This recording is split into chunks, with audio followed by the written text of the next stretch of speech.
끈질기게 의지하라, 이런 제목으로 기대다 시리즈 7번째 말씀을 같이 나누겠습니다. 추석 명절을 어떻게 보내셨는지 모르겠습니다. 먼 데서 온 가족들 한데 만나니 많이 반가우셨겠습니다. 연로하신 부모님이라도 계신 집에는 자녀들이 이렇게 모이는데 부모님이 안 계시면 그마저도 어렵지요.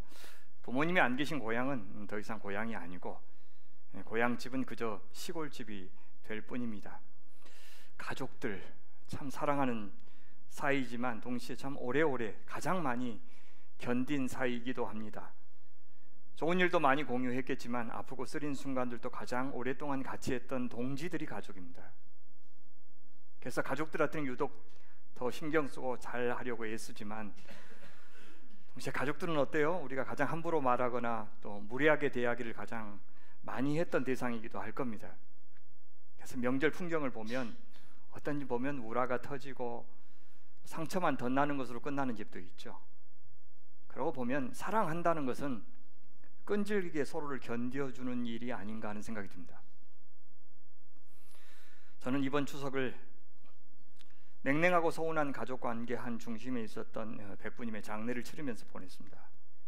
사실 더 일찍 소천하셨는데 딸들과 사위가 자기들 병원 쉬는 연휴 기간에 장례 일정을 잡아서 다른 친척들의 명절을 다 빼앗았습니다. 대를 이어서 지긋지긋하게 이기적인 집단입니다. 그들을 미워하지 않는 것만도 힘들었습니다. 그 서운함을 자제하는 것만으로도 참 잘했다 싶은 명절이었습니다. 오늘은 하나님을 의지하고 기대는 데 있어서 우리에게 필요한 태도 가운데 정말 중요한 것이 인내, 오래 참음, 끈기라는 말씀을 드리고 싶습니다. 우리를 사랑하기도 하시고 우리를 서운하기도 하시는 우리 그 하나님께 끈질기게 의지하는 일, 그것과 우리가 지금 맞닥뜨리고 있는 눈에 보이는 이 세상 사람들을 향해서 우리가 끈질기게 오래 참고 인내하는 것이 어떻게 서로 밀접하게 연결되어 있는지를 또한 같이 생각해 보려고 해요. 감사하게도 우리 하나님은 우리의 속도, 우리의 수준에 맞춰서 우리를 상대해 주시는 분입니다. 예수님의 성육신을 보면 알 수 있죠.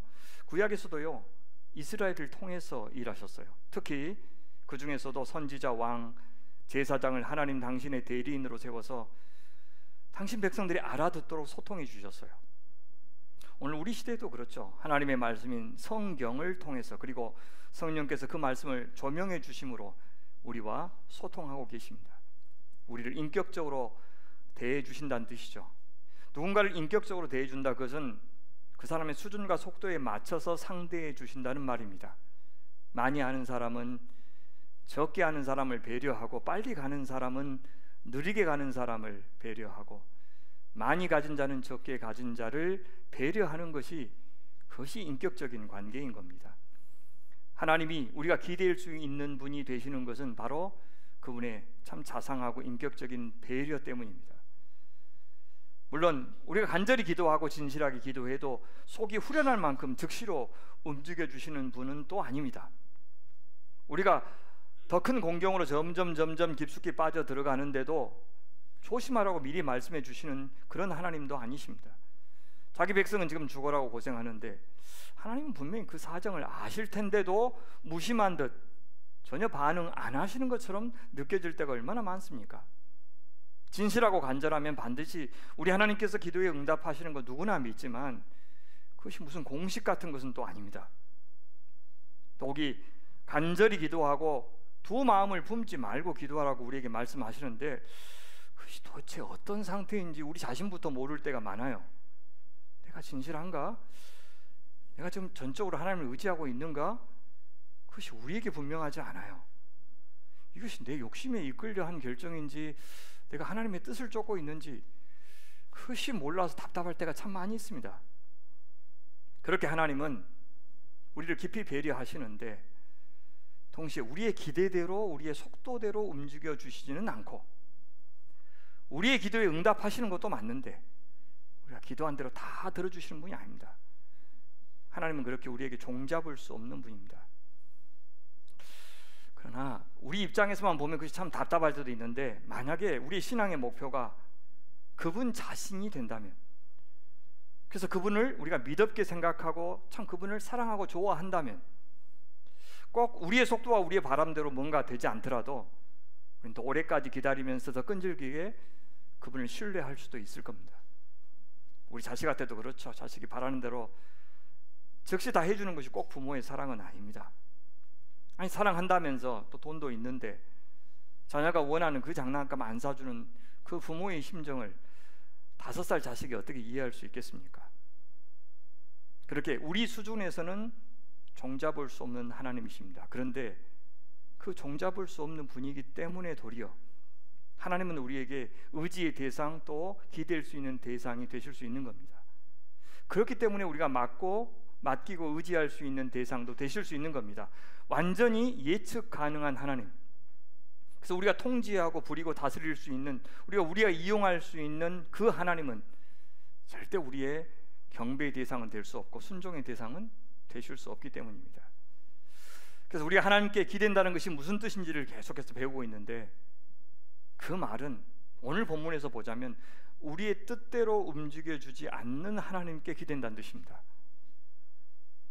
우리의 시간과 하나님의 시간 사이에는 큰 차이가 있는데 그 둘 사이의 간극을 메우는 것을 가리켜 뭐라고 부르냐? 믿음이라고 부르는 거예요. 그래서 믿음의 다른 이름은 기다림이 되는 겁니다. 그것도 신뢰하면서 기다리는 것, 그 신뢰의 기다림의 다른 이름이 소망이에요. 그래서 우리가 바라는 것이 이루어지기를 기대하는 희망과는 좀 다른 개념인데요, 성경에서 말하는 소망은 그 근거가 확실하여 믿음과 확신을 가지고 기다리는 것을 소망이라고 불러요. 그래서 그렇게 믿음으로 의롭다함을 얻는다는 것을 강조하는 로마서에서 8장 가서 보시면요, 우리가 소망으로 구원을 얻는다 그렇게 이야기 나와요. 왜요? 그 소망은 바로 끈기 있는 믿음을 가리키기 때문입니다.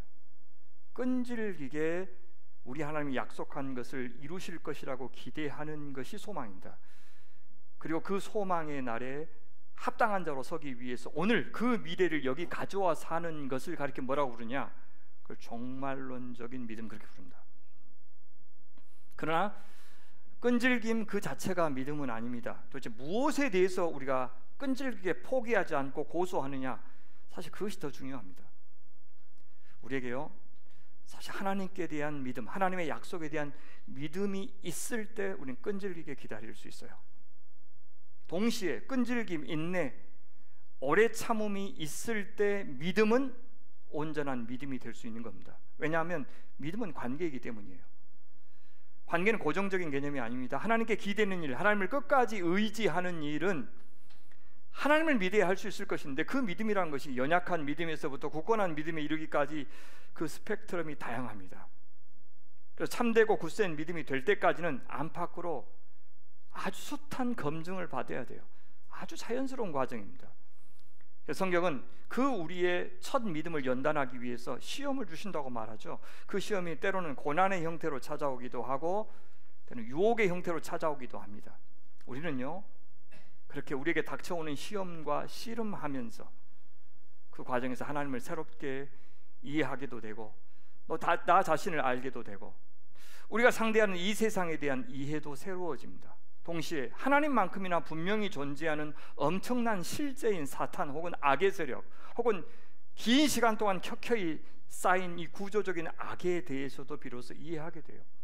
우리를 둘러싸고 있는 환경들, 이것들이요, 어느 순간 갑자기 생긴 것이 아니고 참 오랜 시간 동안 쌓여서 형성된 관계의 결과물들이라고 하는 것을 알고 나면 우리는 우리 인생이 내가 바라는 대로 금방 열리지 않는 것, 그거 당연하다 싶을 겁니다.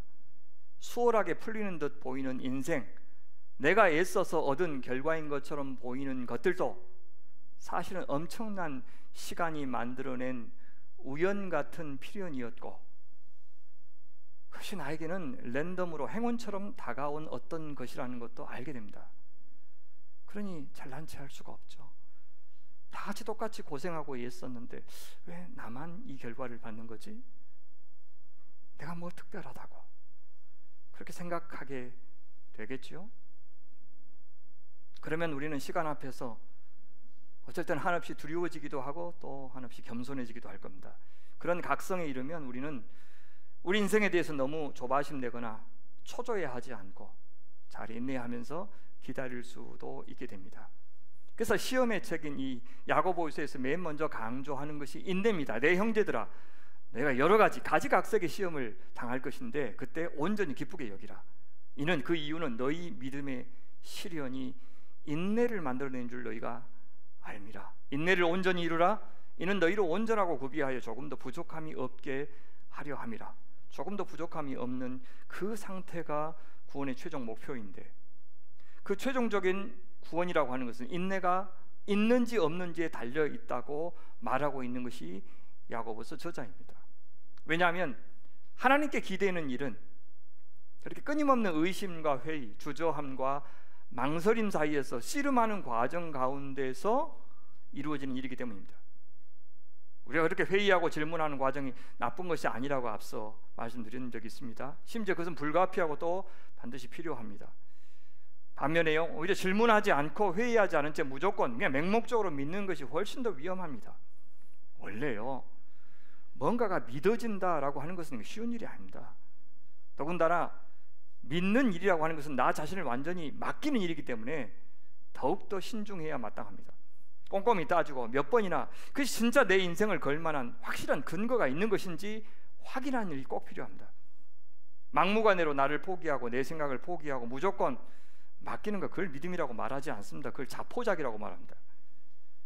자신이 없어서 그랬던지 혹은 가스라이팅을 당해서 그랬던지, 그리고 나를 버리고 포기하는 것은 믿음이 아닙니다. 나를 소중히 여기지 않는 사람, 나를 사랑하지 않는 사람은 좀처럼 좋은 믿음을 가질 수가 없어요. 내 한계를 인정해서 하나님을 의지하든지 또 사람을 의지하는 일은 좋은 일이지만, 나를 하찮게 생각해서 나를 포기하는 사람에게 좀처럼 건강한 사람, 건강한 믿음을 기대하기가 어렵습니다.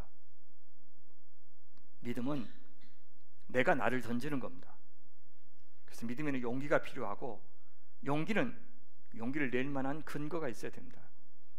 그래서 하나님을 믿는 일은 늘 우리 자신과의 씨름의 연속입니다. 우리 자신을 통과한 믿음이 진짜 믿음입니다.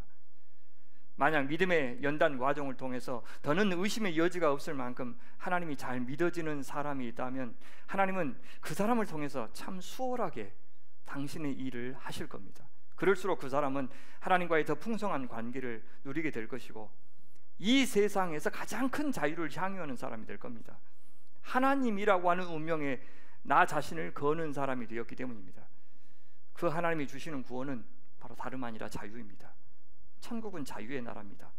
그 자유는 돈이 주는 자유나 권력이 주는 자유와는 본질적으로 다릅니다. 겉으로만 보면 그 사람 신앙이 있는데 돈과 권력이 없어서 상황이 점점 악화되는 그런 사람들도 있지만, 진짜 영생의 사람, 구원을 누리고 있는 사람은 그런 중에도 아무 것으로도 대체할 수 없는 내적인 자유, 그 자유가 주는 기쁨과 평화를 누리고 있을 겁니다. 이것이 성경이 말하는 복입니다. 영생입니다. 이것이 구원입니다.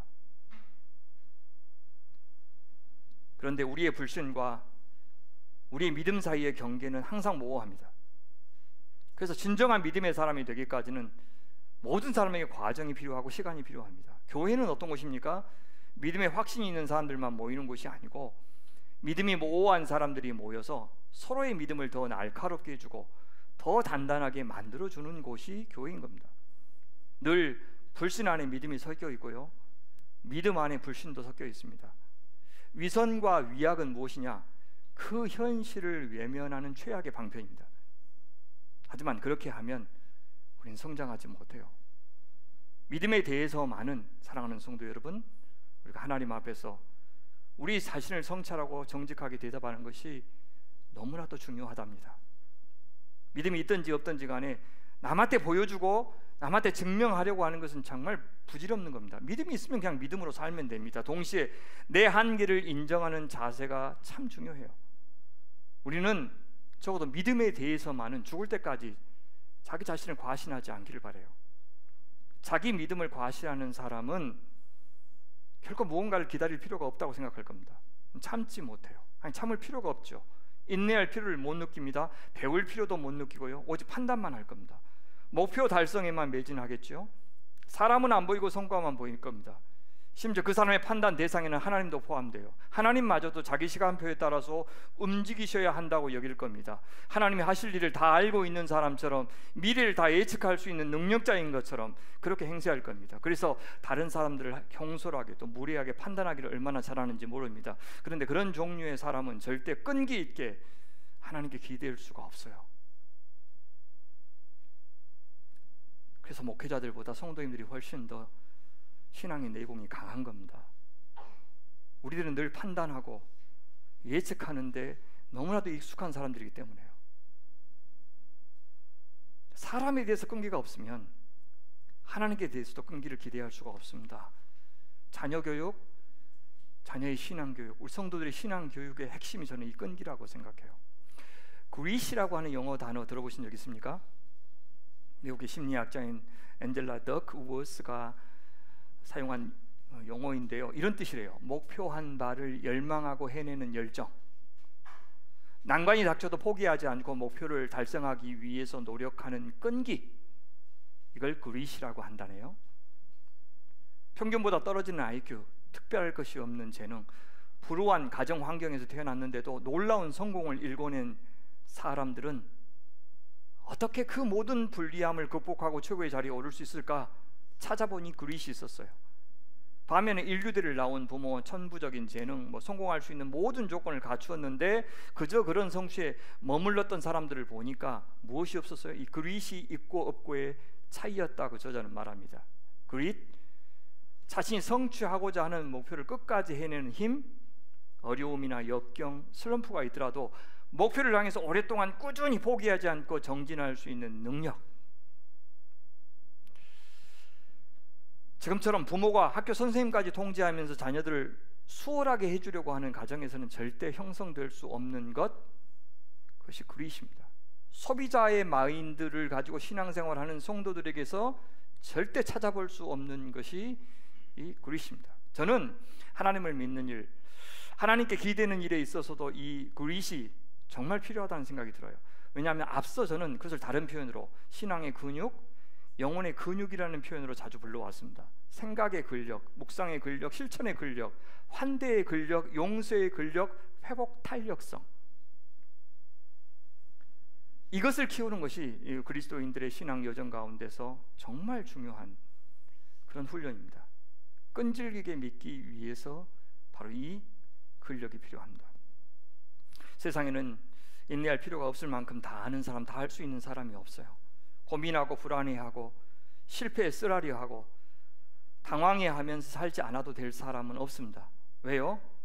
우리가 반드시 그것은 거쳐야 되는데, 그 이유는 우리 하나님의 관심은 우리를 통해서 해내는 그 어떤 것이 아니라 바로 우리 자신이기 때문입니다. 우리라고 하는 작품, 그것이 하나님의 최종적인 관심이기 때문입니다. 그래서 절대 우리 인생을 우리가 바라는 대로 이루어 주시는 법이 없습니다. 우리에게 하나님이 필요하다는 사실을 잊지 않을 만큼 항상 공경과 실패를 주시고요, 우리에게 옆에 우리 귀한 이웃들이 반드시 있어야 된다는 사실을 기억할 만큼 역경과 실패를 항상 주십니다.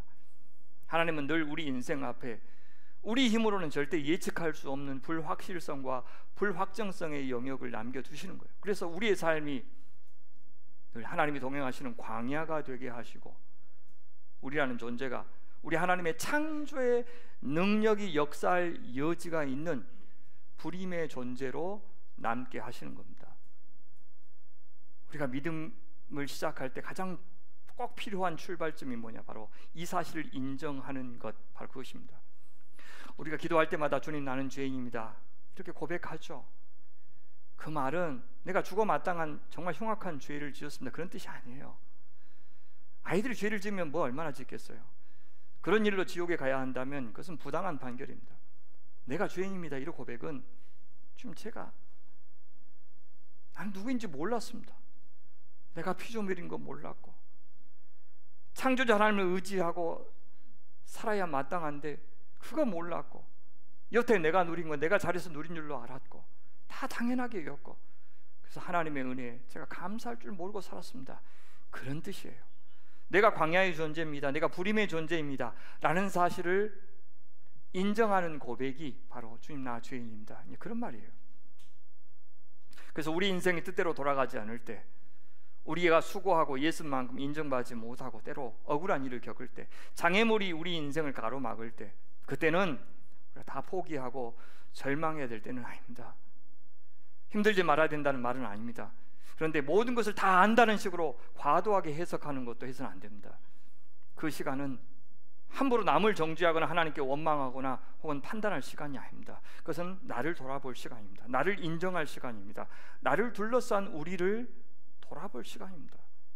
그런 상황에서 하나님께 기댄다는 말은 무슨 말입니까? 앞이 안 보일 때 서둘러 결론 내리지 말고 오늘 나의 곁에 변함없이 계시는 하나님과 잘 지내면서, 오늘 내게 주어진 일 하면서, 오늘 우리와 같이 하는 가족들, 성도들 지나치게 상처 주지 말고 우리 이웃과 함께 최대한 오늘 몫의 기도 쉬지 않고 감당하고 예배를 중단하지 않은 채 오늘 하루를 버티며 살아내는 일, 그것이 하나님께 기대는 것입니다. 그것이 우리가 할 일입니다. 그 하루가 또 어떤 하루로 연결될지는 모르겠지만, 아니 또다시 달갑지 않는 더 큰 어려움과 맞닥뜨리고 괴로운 일을 만난다 할지라도 그날 우리 몫의 괴로움을 그냥 감당하면서 하루하루 사는 것이 윤리입니다. 주님과 함께 그렇게 끈질기게 사는 것이 믿음입니다. 그것이 끈질기게 주님을 기대한다는 말의 한 뜻입니다. 신앙은 고통을 경감시키고 신앙은 괴로움을 덜어내는 처방전이 결코 아닙니다. 사람이 힘든 것이 신앙이 없어서 힘든 것이 아니에요. 신앙이 없어서 우울한 것이 아니에요. 물론 불신이 우리의 고통을 더 크게 할 수는 있습니다. 그렇지만 믿음이 고통을 제거해 주지는 않아요. 아픈 만큼 아파야 됩니다. 억울한 만큼 그 마음을 품고 있어야 풀게 됩니다. 믿음이 좋다고 해서 사랑하는 가족을 잃은 슬픔이 금세 치유되는 것 아니고, 믿음이 있으면 배신의 아픔이 줄어드는 것 아닙니다. 믿음이 있으면 예수고 수고한 일을 이루지 못한 실패의 고통, 또 나 자신에 대한 불신이 눈 녹듯이 사라지는 것도 아닙니다. 믿음은 그런 것들을 피해가거나 그런 것들을 아무것도 아닌 것으로 만들기 위해서 작동하는 것이 아니에요. 오늘 그 상처난 마음의 소리를 그러나 우리는 믿음으로 들어주고 또 내일 다시 들어주기를 계속해서 반복해야 됩니다. 그만해도 될 때까지 믿음으로 그 마음의 아우성을 들어줘야 됩니다. 그러다가 때때로 그 믿음이 단호하게 우리 자신을 향해서 다시 생각해보라고 도전하기도 할 겁니다. 또 때로는 서운하다 싶을 만큼 그 믿음이 나를 향해서 그만 징징대라고 책망하기도 할 겁니다.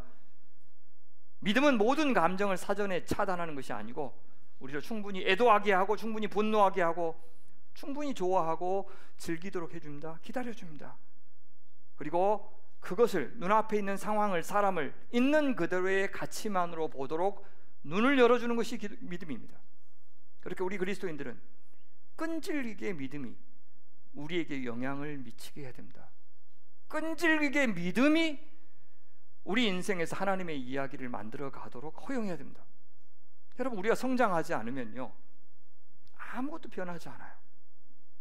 우리가 더 성숙해지고 더 지혜로워지고 더 깊어지고 더 단단해지지 않는 한 우리 뒤 졸졸 따라다니면서 우리를 수발해 주시는 하나님 세상에 안 계십니다.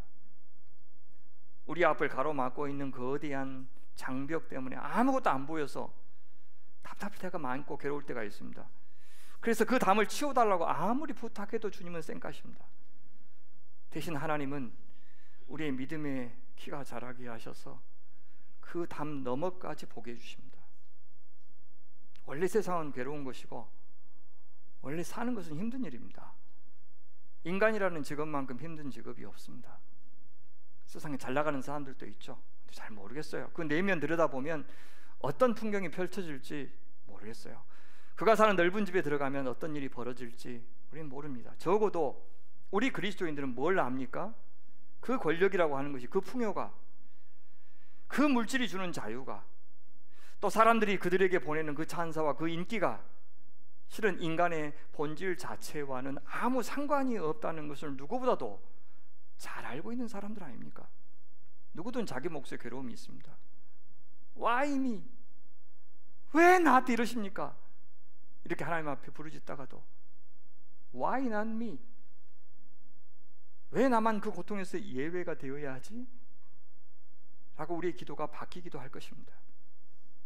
누구든 이 세상을 사는데 인내가 필요하다는 뜻입니다. 참을 필요가 없는 사람은 없습니다. 참는 만큼 성숙해집니다. 단단해집니다. 인내한 만큼 성장합니다. 끈기 있게 기다린 만큼 자랍니다. 그것이 자녀 교육, 신앙 교육의 저는 핵심이어야 한다고 생각합니다. 그만큼 질적으로 다르게 볼 것이고요, 다른 삶을 분명히 살아낼 것입니다. 네, 고난은 모든 인간들에게 삶의 기본 값입니다. 디폴트 값이에요. 가끔 있는 보람과 기쁨으로 그 괴로움이 조금씩 상쇄되기는 합니다. 그런 인생 가운데서 사도 바울은 데살로니가 교인들에게 항상 기뻐하라고 말합니다. 가끔 기도하라고 하지 않고. 데살로니가가 어떤 곳입니까? 마게도냐 행정 수도였습니다. 바울이 핍박을 피해서 야반 도주해야 될 정도로 그리스도인들에게는 호의적인 도시가 아니었어요. 그런데도 항상 기뻐하라고 명령하십니다. 그럼 어떻게 그런 상황에서 항상 기뻐할 수 있을까요? 이 말은 무슨 뜻입니까? 항상 기뻐할 일이 널려 있는데 믿음이 없어서 그런 거 못 알아보고 힘든 일에만 빠져 있다는 뜻입니까? 아니면 괴로워하고 있는 그 사안이 실제로는 괴로워할 일이 아닌데 네가 믿음이 없어서 괴로워하고 있다는 뜻입니까? 정말 어떤 상황에서도 제가 항상 기뻐해야 된다면 저는 미쳐버릴 것 같아요. 괴롭고 화가 나고 속상한데 그래서 기쁠 일을 찾아야 한다는 강박에 시달려야 한다면 상상하는 것으로 가슴이 답답해져요. 속상할 때는 속상하고 괴로울 때는 괴롭고 슬플 때는 슬퍼해야 됩니다. 욕하고 싶을 때는 욕해야 됩니다. 그래야 인간이죠. 근데 동시에 그렇게 하면서도 그런 상황에서 우리가 항상 기뻐하라고 하시는데 뭔 뜻입니까? 저는 이 말이야말로 항상 하나님께 기대해야 한다는 말과 같다고 생각합니다. 괴롭고 슬프고 속상한 것은 맞는데 지금 이 모든 상황을 그래도 다 알고 계시는 하나님이 계시고 나에게는 난데없는 이 상황을 이전부터 다 알고 계셨고 또 이 상황이 앞으로 무슨 의미로 전개될지까지 다 알고 계시는 우리 하나님이 계시니 나에게는 항상 달리 생각할 여지가 있는 것으로 받아들이라는 뜻입니다. 그러니 오늘 내가 이 사건에 부여한 의미가 전부라고 생각하지 말라는 것입니다. 이 사건이 하나님에 의해서 새로운 의미를 만들 수 있다고 믿으라는 뜻입니다. 우리는 보통 내가 이 사건에 부여한 의미만큼 힘들고 괴롭고 슬퍼합니다. 하지만 하나님이 계시니 아직 이야기 안 끝났습니다. 전반년이 끝났을 수도 있고 초반 10분이 지났을 수도 있습니다. 우리의 이야기가 완성되는 데 있어서 굉장히 많은 이야기들이 필요합니다. 근데 그 많은 이야기들 가운데 하나에 불과할 수도 있습니다. 그러니 우리 그리스도인들은 슬퍼하되 소망 없는 사람처럼 슬퍼해서는 안 됩니다. 그래서 사도는 데살로니가 성도들에게 성도의 죽음에 대해서 말하면서 이렇게 권면하죠. 형제들아, 자는 자들에 관하여는, 죽은 자들에 관하여는, 성도의 죽음에 관하여는 너희가 알지 못함을 우리가 원하지 아니하노니 이는 소망 없는 다른 이와 같이 슬퍼하지 않게 하려 함이라. 슬퍼하는 것 그 많은 것이 아니라 소망 없는 다른 이와 같이, 안 믿는 자들과 같이, 장래의 약속이 없는 사람과 같이 슬퍼하지는 말라, 그 말입니다. 그 말 다음에 항상 기뻐하라고 이야기해요. 그렇다면 고난 속에 있는 성도에게 항상 기뻐하라고 하는 사도의 말은 무슨 뜻입니까? 생태 같은 자식의 장례식에서 해맑고 명랑하게 기뻐하라는 말은 아닐 것인데, 전쟁의 공포 속에서도 환하게 웃으면서 인생을 마냥 낙관하고 긍정적으로 생각하면서 희망을 잃지 말라는 뜻도 아닐 것인데, 우리를 끈질기게 하나님께 기댈 수 있게 해주는 것은 그런 종류의 긍정적인 사고나 밑도 끝도 없는 희망은 아닙니다. 오히려 그렇게 하면요, 그 다음 순간에는 더 큰 좌절과 낭망의 골짜기로 떨어집니다. 믿고 사랑했던 사람에게 큰 배신을 당해서 죽을 것처럼 아픈데 대인배의 도량으로 널리 품어주는 사람이 되라고 말하는 사람이 제일 꼴보기 싫어요. 네가 하나님께 큰 용서를 받았으니 너도 무조건 용서해라는 말을 하는 사람들 진짜 싫어요. 기쁨도 기쁨 나름이고 슬픔도 슬픔 나름입니다. 정말 다양한 종류의 기쁨이 있어요. 항상 기뻐하라는 말은 이 이야기가 여기서 끝이라고 생각하지 말란 말이에요. 네가 실패했는데 하나님도 실패한 것처럼 생각하지 말라, 그런 뜻입니다. 그것은 마땅한 슬픔이 아니고 도리 불신이기 때문입니다. 그래서 우리가 주목해야 될 것은요, 항상 기뻐하라는 말은 권고사항이 아닙니다. 명령입니다. 보통 기쁨이라고 하는 것은 기쁠 일이 있을 때 자연스럽게 솟아나는 감정 아닙니까? 근데요, 모든 상황의 주권자 되시는 하나님께서 뻔히 다 아시면서 우리를 억울하게 만들어놨어요. 아무 잘못 없는데 궁지에 몰린 거 뻔히 아시면서도 가만히 계셔요. 그러놓고는 항상 기뻐하라 이렇게 말씀하시는데 어떻게 반응할 것 같아요? 저절로 솟아나는 기쁨은 생각할 수도 없습니다. 그런데 이것이 명령이라고 하는 것은 뭘 의미합니까? 항상 기뻐하라는 말, 그것은 감정의 문제라기보다는 의지의 문제라는 것을 알 수 있습니다. 실제 사도 바울이 항상 기뻐하라고 하시는 이 말씀의 문맥을 조금 더 열어서 보면 바로 앞에 모든 사람에게 오래 참으라는 말이 나오죠. 그리고 그 다음 절에 삼가 누가 누구에게든지 악으로 악을 갚지 말게 해라, 서로 대하든지 모든 사람을 대하든지 항상 선을 따르라, 이런 말도 이어지죠. 그러면 항상 기뻐하는 말이 그 다음에 나오는데 지금 독자들이 어떤 상황입니까? 악을 더 큰 악으로 갚아야 직성이 풀릴 만큼 괴로운 상황, 도저히 감정적으로는 기뻐할 수 없는 상황입니다. 도리어 항상 미워하라, 쉬지 말고 화를 내라, 범사에 원망하라, 뭐 이렇게 말을 하면 더 감정적으로 충실한 상태 같죠. 그런데 뭐라 그래요? 의지를 발휘하여 기뻐하되, 그것도 가끔이 아니라 항상 그렇게 하라, 그렇게 말하죠. 무슨 말이에요? 괴로움이 올라오고 미움이 올라오고 응징하고 싶어하는 마음이 올라올 때마다 재해석하라. 하나님께 기대라, 하나님께 맡기라. 하나님이 그 억울한 상황, 그 서운한 상황, 그 비참한 상황을 통해서 하실 일을 기대하라. 하나님의 이야기 아직 안 끝났다, 그렇게 생각하라는 뜻입니다. 그럼 어떻게 하면 그렇게 그런 의지를 발휘할 수 있을까요? 첫째, 우리는 그 상황, 그 사람, 그 사건에 대해서 자신만의 방식으로 너무 오래 골몰하면 안 됩니다. 그렇게 할수록 사실 이상으로 우리는 그 상황을 왜곡하게 됩니다. 그 사람이 그렇게까지 나쁜 사람이 아닌데 사실 이상으로 나쁜 사람이 되게 만들 수 있습니다. 그 사람 나한테 잽을 날렸는데 나는 훅을 맞은 것처럼 막 그렇게 생각해서 훅을 날리려고 도모해서는 안 되는 겁니다. 상황을 훨씬 비관적으로 만들 수 있기 때문입니다. 사실을 바로 직시하는 것은 좋은 일이지만 그 상황에서 빠져나오지 못하게 잠기는 것은 내가 저지르지 않아야 될 잘못입니다. 둘째, 항상 기뻐하기 위해서 필요한 것이 뭐냐? 쉬지 말고 기도하는 것이라고 말합니다. 기도는 하나님의 관점에서 묵상한 일을 말합니다. 내 관점으로만 골몰하면 상황을 악화시키죠. 하지만 다 알고 계시고 다 하실 수 있는 하나님, 지혜가 많으신 하나님, 여전히 나를 사랑하시는 하나님, 정의의 하나님, 그 하나님을 묵상할 때 비로소 다른 해석이 열립니다. 그렇게 하는 것을 쉬지 말고 기도하라고 표현한 겁니다. 사랑하고 싶지 않은 모든 사람에게 오래 참으려면 쉬지 말고 기도하여 하나님께 사정을 아뢰고 그분의 능력을 얻고 하나님의 눈을 얻어야 합니다. 또 그렇게 기도하는 중에 하나님 그분을 더 깊이 이해하고 신뢰하게 될 것입니다. 항상 기뻐하려면 항상 기도해야 됩니다. 그럴 때 괴로움이 즉시 사라지는 것은 아닐지라도 지나친 괴로움은 물러가고 그 괴로움과 그 슬픔이 정당한 자기 자리를 찾아가게 될 겁니다. 그래서 괴로워해야 할 만큼만 괴로워하고 슬퍼해야 할 만큼만 슬퍼하고 우울해야 할 만큼만 우울하게 해줍니다. 다른 그 누가 아니라 바로 우리 자신이 과도하게 괴로워하고 상처를 꺼내서 나 자신을 피해자로 만들길 잘하기 때문입니다. 분명히 다른 사람이 시작했지만 악화시킨 것은 우리 자신일 때가 많습니다. 혼자 이겨내기 어려우시면 상담도 받고 약도 먹고 운동도 하면서 그 상처를 극복해 나가야 합니다. 나에게 상처를 준 사람은 잘 먹고 잘 사는데 내가 나를 괴롭게 하는 것은 잘하는 것이 아닙니다. 누군가가 쏜 독화살에 내가 맞았다면 얼른 화살을 빼고 독을 치료하는 것이 먼저인데 우리는 그 화살을 쏜 사람이 누군지를 찾아서 응징하는 일을 먼저 하려고 애를 씁니다. 그가 얼마나 나쁜 사람인지를 말하는데 너무 시간을 많이 호송합니다. 그거 찾지 못해서 응징하지 못해서 괴로워하면서 그러는 사이에 내 온몸에 독이 퍼지도록 방치하는 일이 우리에게 얼마나 많은지 모릅니다. 다 부질없는 짓입니다. 그러니까 고난 중에도 항상 기뻐하라는 명령은 끈기 있게 하나님을 의지하라는 말과 같은 겁니다. 그러자면 쉬지 말고 끈기 있게 기도해야 됩니다. 그럴 때 우리는 오래 참을 수 있습니다. 여러분, 오래 참음이 성령의 9가지 열매 가운데 하나인 것을 기억하시죠.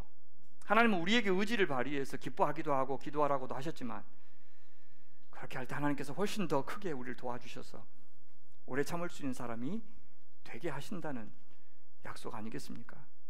그렇게 별의별 일 가운데 우리가 성령의 사람 되게 하는 것이, 인내의 사람 되게 하는 것이, 하나님의 궁극적인 창조의 목표이고 목적입니다.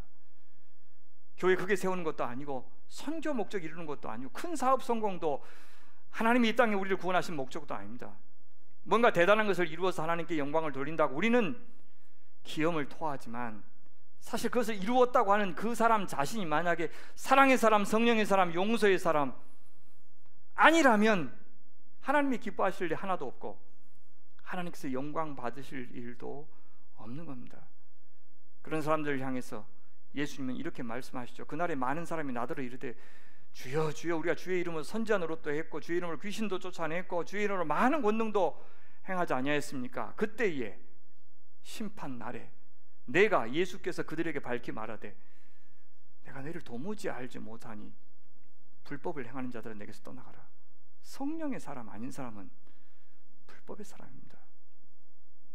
우리가 뭔가를 성취해서 하나님께 드리는 영광은 돌들을 통해서도 하실 수 있어요. 아주 쉬운 일입니다.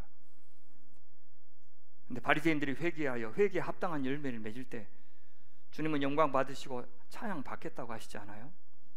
그렇게 우리가 항상 기뻐하고 쉬지 말고 기도하면서 하나님께 끈질기게 기댈 때 우리는 범사에 감사할 수도 있는 겁니다. 범사를 달리 해석할 능력이 생긴다는 뜻이죠. 언제 감사합니까? 하나님이 하신 일에 대해서 감사하죠. 우리가 일을 이루었더라도 하나님께 감사한다는 것은 하나님이 해주셨다고 믿기 때문에 하는 거 아닙니까? 그렇더라도 괴로움은 여전할 것이고 아픔은 여전할 것입니다. 그렇지만 그런 기쁨, 그런 기도, 그런 감사로 괴로움이 조금씩 상쇄되어 가는 과정, 그 괴로움이 묽어지는 과정, 이것이 우리 인생 아니겠습니까? 사도 바울은 말합니다. 이것이, 이렇게 사는 것이 그리스도 예수 안에서 너희를 향하신, 너희를 부르신, 너희를 구원하신 하나님의 뜻이니라. 너희 자신이 성령의 사람 되는 거, 기도의 사람 되는 거, 감사의 사람 되는 거, 기쁨의 사람 되는 거, 그것이 다른 어떤 것을 성취하는 것보다 내가 너희를 향해서 바라는 뜻이다, 그렇게 이야기합니다. 그러니 일이 일비할 것 없습니다. 긴 호흡으로 이야기가 진행되는 것 보아야 합니다. 결국 단거리의 승자가 되는 데 만족해서는 안 되고 장거리 경주인 신앙의 여정에서 최종 승자가 되려고 해야 됩니다. 생명의 면류관을 받는 자녀. 이 대목에서 김민기 씨의 이 봉우리라는 노래가 생각이 나는 것은 어쩔 수가 없습니다. 제가 노래를 잘하면 노래를 하나 해줄 것인데 죄송합니다. 사람들은 손을 들어 가리키지 높고 뾰족한 봉우리만을 골라서, 내가 전에 올라가 보았던 작은 봉우리 얘기해 줄까? 지금은 그냥 아주 작은 동산일 뿐이지만 그래도 그땐 나한텐 그게 전부였거든. 혼자였지. 난 내가 아는 제일 높은 봉우리를 향해서 오르고 있었던 거야. 허나 내가 오른 것은 그저 고갯마루였을 뿐, 길은 다시 다른 봉우리로. 봉우리란 그저 넘어가는 고갯마루일 뿐이라고. 하여 친구여, 우리가 오를 봉우리는 바로 지금 여긴지도 몰라. 우리가 땀 흘리며 가는 여기 숲속에 좁게 난 길, 그래 친구여, 바로 여긴지도 몰라. 우리가 오를 봉우리는 빛나는 업적 이루려고 하지 말고 바로 여기에서 내 앞에 주어진 길, 그 길을 걸으면서 내가 성령의 사람 되는 것이 오늘 우리가 오려야 될 그 봉우리일지도 모릅니다. 그래서 우리에게 중요한 것은 방향이지 속도는 아닙니다. 바둑 둘 줄 압니까? 바둑에서 아무리 사석을 많이 모아도 안전한 두 집 확보하지 못하면 결국 대마가 잡히게 되고 경기 전체에서 지고 맙니다. 우리는 수북이 쌓인 사석을 보면서 만족하는 그런 사람이 돼서는 안 되겠습니다. 안전한 두 집이 없으면 다 미생입니다. 신앙에 있어서도 하나님과 동행해서 그분의 집이 되는 사람, 그분의 거처가 되는 사람, 그분의 성전이 되는 사람이 바로 완성인 겁니다. 바울은 골로새서에서 여러분이 그리스도와 함께 살리심을 받았으니 오래 참음으로 옷 입으십시오, 이렇게 말합니다. 이것은 오래 참음이라고 하는 것이 그리스도와 밀접하게 관련되어 있다는 것을 보여주죠. 그리스도의 삶이 오래 참음이었고 그 그리스도를 통해서 구속받은 사람, 그리스도의 옷을 입은 사람, 십자가에 달리신 그리스도와 함께 죽고 함께 살아난 우리 하나님의 사람들의 가장 대표적인 특징도 오래 참음이 되어야 한다 말하는 것입니다. 이 사람한테 믿음이 있는지 없는지, 이 사람이 성숙했는지 그렇지 않은지를 가늠하는 시금석이 바로 이 오래 참음이 되는 겁니다. 우리가 성령을 통해서 거듭나고 하나님의 자녀가 되는데 그 성령의 열매 가운데 이 오래 참음이 있는 것도 그 맥락에서 이해할 수 있습니다. 이 땅에서 그리스도의 삶을 한번 생각해 보세요.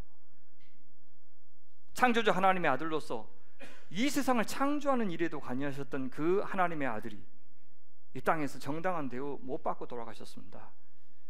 우리 기준으로 보면 정말 모든 순간이 부당한 순간이었어요. 참 억울한 순간이었습니다.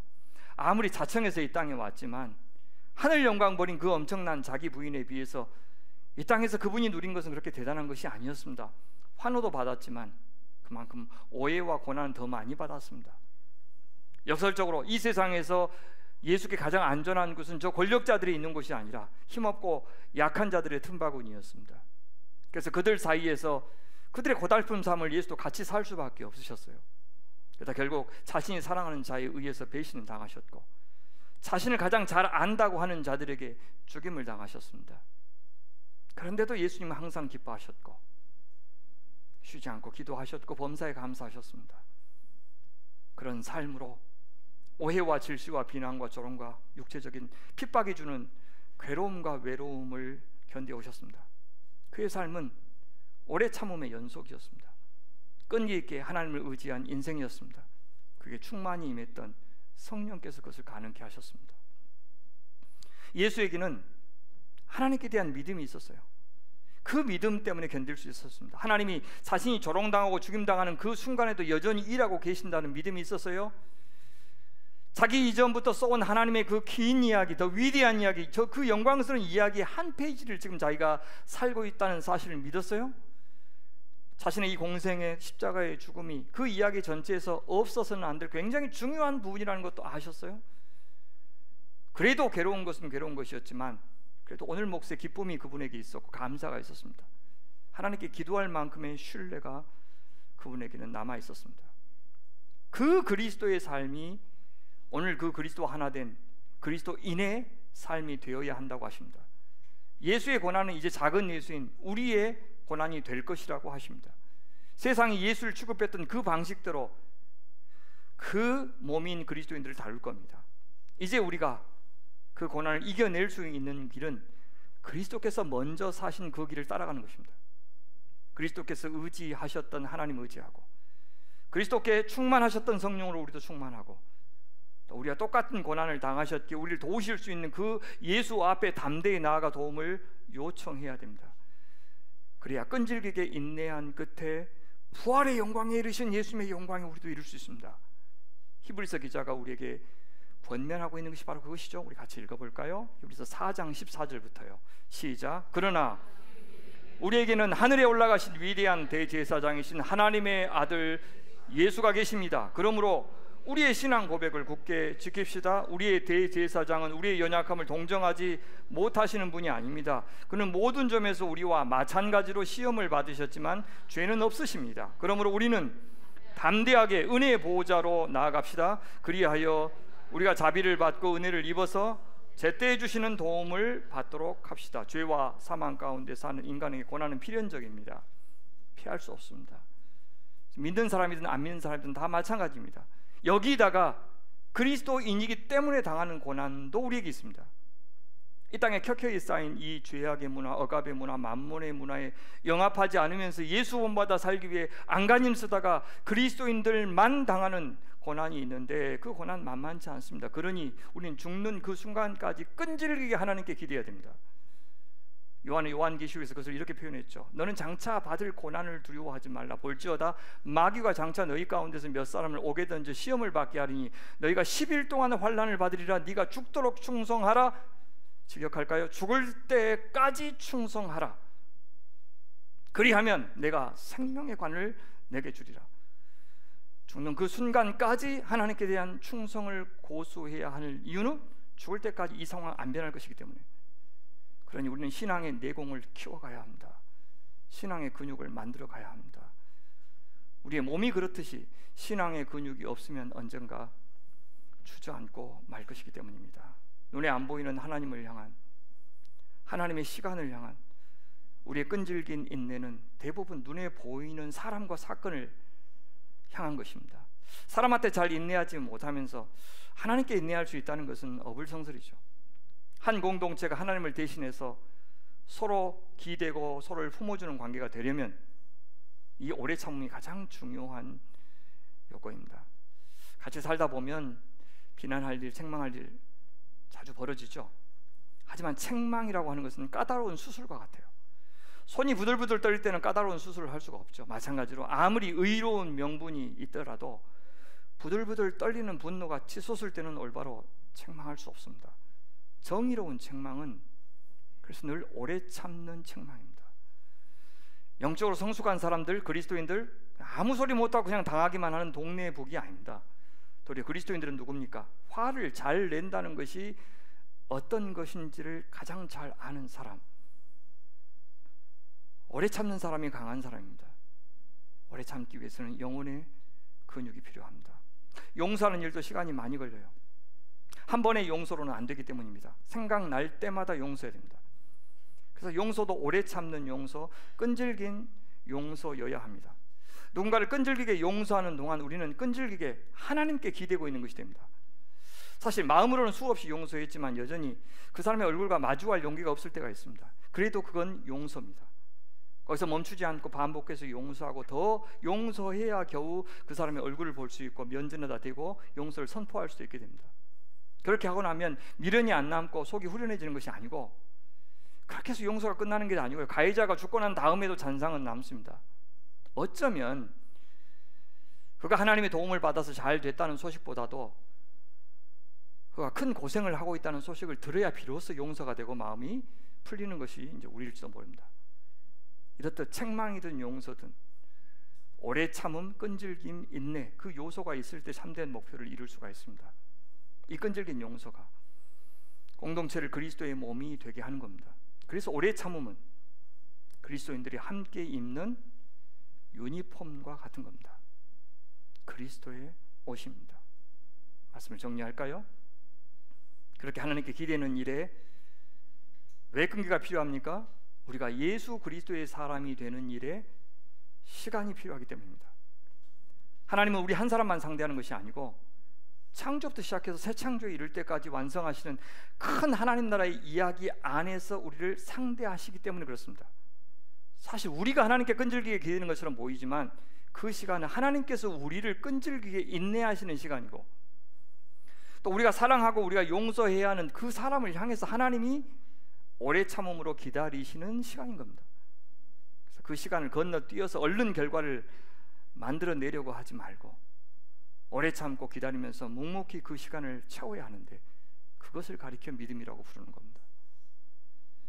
히브리서를 받는 공동체는 상황이 말이 아니었어요. 저자는 이렇게 말하죠. 전날에 너희가 빛을 받은 후에 고난의 큰 싸움을 견뎌낸 것을 생각하라. 혹은 비방과 환난으로서 사람에게 구경거리가 되었다. 빛을 받은 후에 복음을 받았다. 예수 그리스도를 구주와 왕으로 영접했다, 그 말입니다. 그렇게 진리를 알아버리고 나니 예전처럼 살 수가 없었어요. 로마 황제 가이사를 숭배할 수도 없었고 유대교로 돌아갈 수도 없었습니다. 그 결과 로마 제국으로부터도 박해를 받았고 동족 유대인들로부터도 따돌림을 당했습니다. 그것을 고난의 큰 싸움이라고 표현하죠. 이런 상황에서 하나님께 기대해야 했습니다. 그분의 도우심이 절실했습니다. 근데 금방 끝날 일 같이 보이지 않았습니다. 그래서 그들에게 필요한 것이 뭡니까? 끈질긴 기댐, 오래 참는 믿음이었습니다. 이미 그들은 믿음의 대열에 참여하고 있었습니다. 혹은 이런 형편에 있는 자들과 사귀는 자가 되었으니 너희가 갇힌 자를 동정하고 너희 소유를 빼앗기는 것도 기쁘게 당했다. 그들은 자기들도 피해를 당하면서도 박해받는 자 외면하지 않았어요. 그들과 친하다는 이유로 똑같은 봉변을 당할 수도 있었는데 말입니다. 로마 제국 사람들한테 소유를 빼앗기는 불이익을 당할 수도 있었는데 형제들을 위해서 옥바라지 해줬어요. 그들이 이렇게 끈질긴 사랑으로 끈질기게 하나님께 기댈 수 있었던 근거는 뭡니까? 그들은요, 시간의 축을 연장했어요. 당장 눈앞의 결과만 생각하지 않고 하나님이 예수님을 통해서 완성하실 그 재림의 순간까지 시간의 지평을 확장했어요. 그래서 이렇게 표현하죠. 더 낫고 영구한 영원히 지속되는 소유가 있는 줄 알았기 때문이다. 영원한 소유가 있는 줄 알았기 때문에 당장의 재산이 빼앗기는 것도 감수했다는 겁니다. 그들에겐 소망이 있었어요. 그냥 희망사항이 아니라 반드시 이루어질 것을 확실한 하나님의 약속이 있었어요. 이것을 히브리서 11장이 시작되자마자 이렇게 표현하죠. 믿음은 바라는 것들, 소망의 실상이요, 소망이 눈에 보이는 것이요, 보이지 않는 것들의 증거니 선진들이 이로써 증거를 얻었느니라. 믿음이라고 하는 것은 저 멀리 보이지 않는 그 소망이 눈앞에 있는 것처럼 여기는 것을 믿음이라고 본다, 그렇게 말하고 있는 겁니다. 믿음은 그렇게 시간축을 확장시킬 수 있는 능력, 그 미래를 오늘 가져와 살 수 있는 능력을 가리킵니다. 이제 저자가 히브리서 공동체에게 당부하고 싶은 것은 뭡니까? 앞으로도 끈질기게 하나님을 의지하라는 것이죠. 그러므로 너희 담대함을 버리지 말라. 이것이 큰 상을 얻게 하느니라. 너희에게 인내가 필요함은 너희가 하나님의 뜻을 행한 후에 약속하신 것을 받기 위함이다. 언제까지 참으라고요? 무한정 참으라고 하면 참기 어렵겠죠. 그리스도가 오시기까지 참으라고 합니다. 얼마나 더 남았습니까? 저자는 확실히 얼마나 남았는지 알 수 없지만 그렇게 아주 오래 남은 것은 아니라고 말합니다. 잠깐 후면 오실 리가 오시리니 지체하지 아니하시리라. 근데 지금까지 안 왔어요. 완전 개구랍니다. 이제 속은 겁니까? 아니에요. 주님은 안 오셨어도 자기가 이 땅에서 목숨이 끊어지면 그때가 주님 오시는 날이에요. 지금 하나님께서 이 공동체에게 바라시는 것도 믿음입니다. 끈질기게 당신을 의지하는 백성을 보기 원하신다고 말하고 있는 겁니다. 그들의 인내가 결코 헛되지 않을 것이라고 이렇게 말씀하시죠. 나의 의인은 믿음으로 말미암아 살리라. 그러나 뒤로 물러가면 내 마음이 그를 기뻐하지 아니하리라 하셨느니라. 우리는 지금 어떤 상태이냐? 뒤로 물러가 멸망할 그런 정도의 수준이 아니라 영혼을 구원함에 이르는 믿음을 가진 상태다라고 이야기해요. 앞에서는 우리가 빛을 받았다, 구원받았다 했는데 여기서는 영혼을 구원함에 이른다 표현하죠. 구원은 아직 끝나지 않았다. 과정 중에 있다. 구원이 이루어지는 과정에서 얼마든지 뒤로 물러가 멸망할 수도 있다 말하죠. 배교할 수 있다, 신앙 포기할 수 있다. 멸망하다는 이 단어, 배가 난파되다, 렉드란 단어입니다. 뒤로 물러난다는 말은 오래 참는 것을 포기한다, 고난 앞에서 신앙 버린다, 만몬 앞에서 세상과 타협한다, 그런 뜻입니다. 그러면 우리의 신앙 파산할 것입니다. 하지만 믿음을 지키면, 아직 이 이야기 안 끝났다, 그리스도께서 오시면 반드시 이 이야기 완성된다는 것을 믿는다면 그는 의인이다. 그는 그 믿음으로 살 것이다. 완성에 이를 것이다. 그 결과를 앞에서는 이렇게 말한 바 있죠. 그러므로 너희 담대함을 버리지 말라. 이것이 큰 상을 얻게 하느니라. 너희에게 인내가 필요함은 담대함을 버리지 않으면 그 말이죠. 너희가 하나님의 뜻을 행한 후에 뭡니까? 항상 기뻐하고 쉬지 말고 기도하고 범사에 감사하는 하나님의 뜻을 행한 후에 약속하신 것, 큰 상, 최종적인 구원을 받게 하기 위함이다. 그렇게 얘기해요. 그러면 끈질기게 이 하나님의 뜻을 행하기 위해서 뭐가 필요한데? 담대함이 필요한데, 앞에서 담대함 어디서 얻는다 했습니까? 쉬지 말고 기도하는 것에서. 또 앞에 4장에서는 은혜의 보좌 앞에 담대히 나아갈 때 우리와 똑같은 시험 당하신 제사장 예수 그리스도께서 우리를 도와주실 것이니 그 은혜의 보좌 앞에 담대히 나아가서 도움을 요청할 때 성령께서 오래 참음의 열매를 우리에게 주심으로 우리가 끝까지 믿음을 지킬 수 있다 약속하신 바 있습니다. 그렇게 오래 참고 끈질기게 인내하여 하나님의 뜻을 행하면서 고난의 큰 싸움 견딜 때 다시 오실 예수 그리스도의 날에 큰 상 얻게 될 것입니다. 그 상은 하나님의 영원한 백성이 되는 복을 말합니다. 근데 오늘 우리는 이미 이 구원, 이 복에 참여했다고 예수께서 말씀하시죠. 이 큰 상을 누리기 시작했다는 뜻입니다. 이 상이 무엇이니까요? 진정한 자유의 사람이 되는 복, 누구에게든지 진정한 안식의 사람이 되는 복, 진정한 평화의 사람이 되는 복, 오래 참음과 인내로 우리가 하나님께 기댈 때, 하나님을 의지할 때 우리는 그리스도와 같은 사람이 되어가는 복을 누리게 될 것입니다. 그리스도처럼 기꺼이 낮추게 되고, 그리스도처럼 비우게 되고, 그리스도처럼 나누는 삶에서 오는 참 기쁨을 누릴 만한 근력이 있는, 내공이 있는 사람으로 지어져 가게 될 것입니다.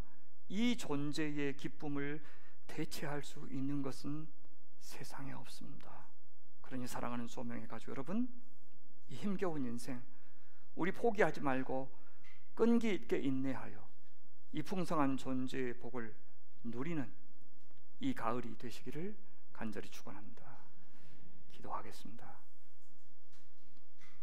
참 고마우신 주님, 넘치게 족하게 저희에게 참 좋은 하나님으로 다가와 주셔서 항상 기대고 의지할 수 있도록 곁을 내주셔서 감사합니다. 그 주님 붙잡고 일평생 따라가서 하나님 포기하지 않고 담대함으로 당신 의지하여 주께서 빚고 싶어 하시는 그 인내의 사람, 소망의 사람, 믿음의 사람 되게 하여 주시옵소서. 그래, 누구든 품어주고 누구든 이해하고 누구든 받아주고 우리 있는 곳에 안식이 깃들고 평화가 찾아오는 일에 저를 아름답게 사용하여 주시옵소서. 감사하며 우리 구주 예수님의 이름으로 기도하옵나이다. 아멘.